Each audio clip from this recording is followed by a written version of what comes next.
the problem number 9, we have a company which is making a public issue of 1,25,000 equity shares. They are of rupees 100 each and rupees 50 is payable on application. Now the amounts which are given, that is what is the price of those share and how much is payable at application and so on. This is important when we do the next statement, which is the statement showing amount due or amount paid, or what is the amount received or receivable from the underwriters. Okay, so we'll come to that later. So for now, know that the total issue is of 1,25,000 equity shares. Now there are 4 parties or 4 underwriters A, B, C and D, and this is the proportion of shares that they are willing to take. So in this case, you are given percentages 30, 25, 25 and 20.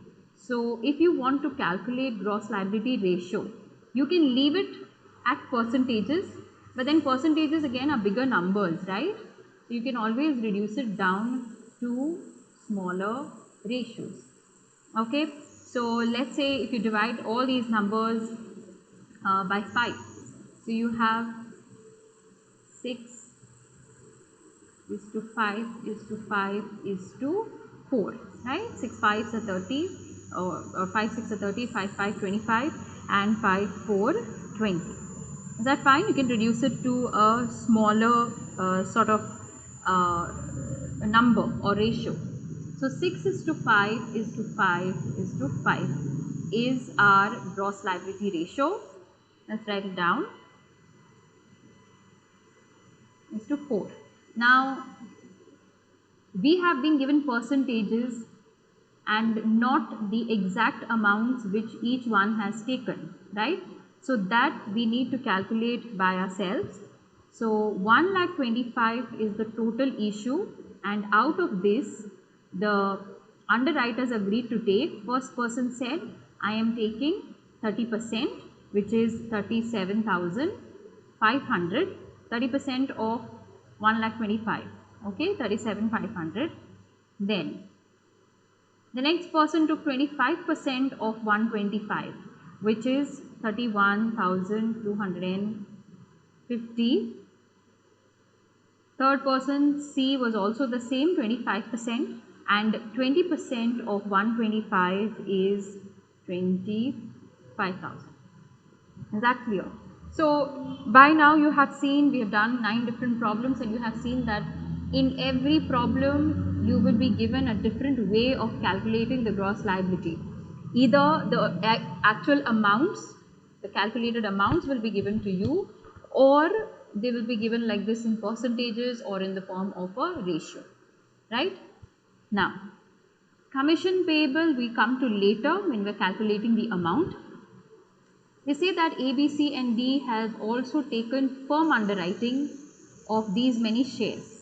C has not taken anything, but A, B and D have taken 4, 6, 15,000, right? So we know we have firm underwriting. Let's keep that information on hold. Okay. Now we are solving when benefit of firm underwriting is not given. So we have to consider these firm underwriting applications as if they are unmarked applications, right? So when we calculate unmarked, we will take this into consideration. So total applications that were received by the company, excluding firm underwriting but including marked, were for 90,000 shares. So let's do our next working note. We now want unmarked applications, right? Marked applications are given to you. So they are saying that total applications received excluding firm underwriting, okay, firm underwriting is not included in it, were for how much? 90,000 shares, this part, okay. So let's keep this on hold. That means total applications we got in the company were 90,000. Now how many were marked? 24, 20, 12 and 24,000 of these were marked applications. So as you know, with marked applications, no more calculations are involved. Directly take the amounts and deduct them from the gross liability. 24,000. Is this clear? Let's see how much do you get after minusing. This comes to 13,500. This is 11,250, 19,250 and 1,000. Okay, the difference between the gross liability and the marked application. Fine.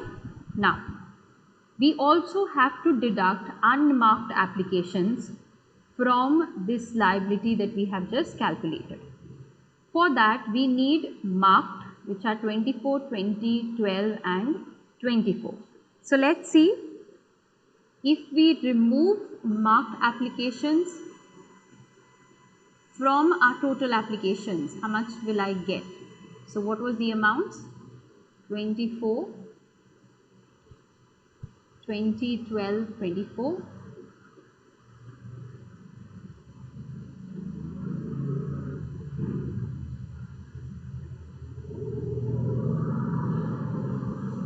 Alright, so how much does that give you? Total marked applications were 80,000. Is that clear? So total marked applications, this total comes to 80,000.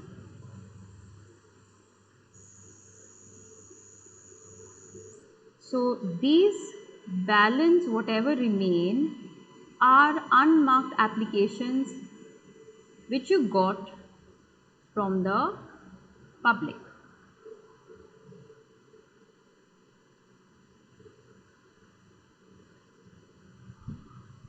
Right?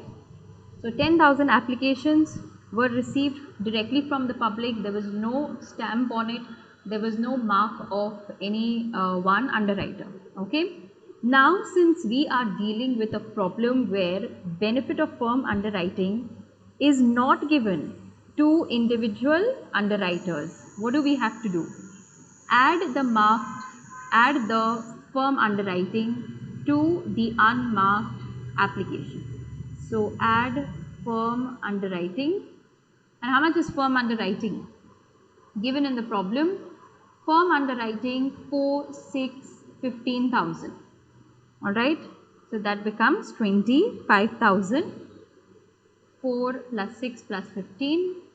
I'll write it directly here instead of totaling it up. 25,000.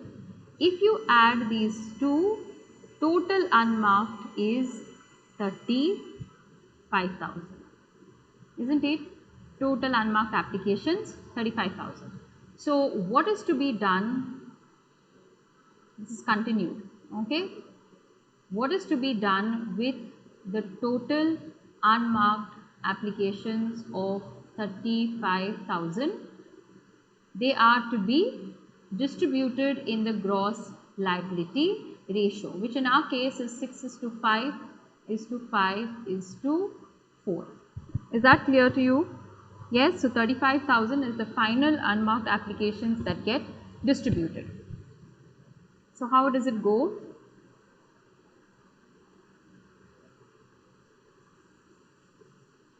$35,000 of course is what we are distributing. In what ratios? 6 divided by 20, right? 6 plus 5 plus 5 plus 4 is 20, multiplied by 5 by 20. C is also 5 by 20 and this is 4 by 20. So accordingly you have to calculate. So let's see, I'll just show you one calculation. 35,000 multiplied by 6 divided by 20, 10,500. Is this clear? Right? So unmarked applications will go like this based on that calculation. 10,500, 8,750, 8,750 and 7,000. Done? So these are our unmarked applications when benefit of firm underwriting is not given. So how much balance does that leave us? Resultant liability or surplus? 3,000, 2,500, 10,500, and this is a surplus because unmarked applications are higher, so you will get a negative 6,000. So D has a surplus, so allocation of D's surplus among A, B and C, give it to all three other underwriters who still have a liability, okay, in the gross liability ratio of, what is the liability ratio of the other three? 6:5:5. Is that fine? So you have to give them 6,000. So 6,000, how much will A get out of 6,000? 6,000 multiplied by 6 divided by, what is his ratio? 6 plus 5 plus 5. It is 16. So 6 divided by 16 gives him 2,250.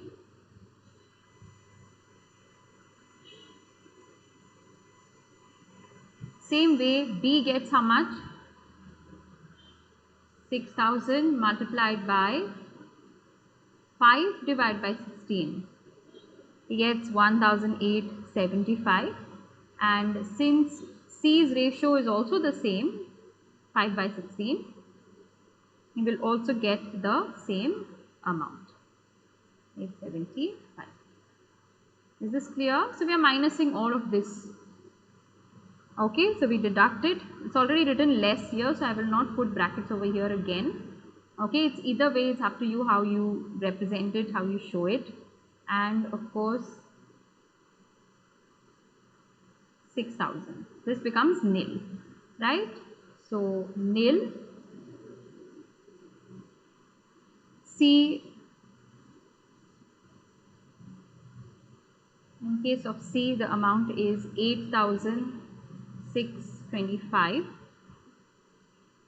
In case of B, the amount is 625 and it is 750 in case of A. This is the net liability, okay? And we have to add, this step is always common, whether benefit is given, not given, finally you have to add firm underwriting to get the total liability, okay? So you have firm underwriting 4, 6, I'm taking it from here. C didn't take any firm underwriting, so nil and 15,000. How much do you get? 4,750, 6,625, 8,625 and of course 15,000. Right? So this is the liability of every underwriter, the number of shares that they are supposed to take. I told you we can always cross check by seeing what was the difference between the shares issued and the applications received. So look at the issue. The company issued 1,25,000 shares. Of those, it received only applications for 90,000 shares. That means 35,000 remained unsubscribed. Now let's see if this adds up to 35,000. That means somewhere our calculations must be correct. 4,750 plus 6,625 plus 8,625 plus 15,000.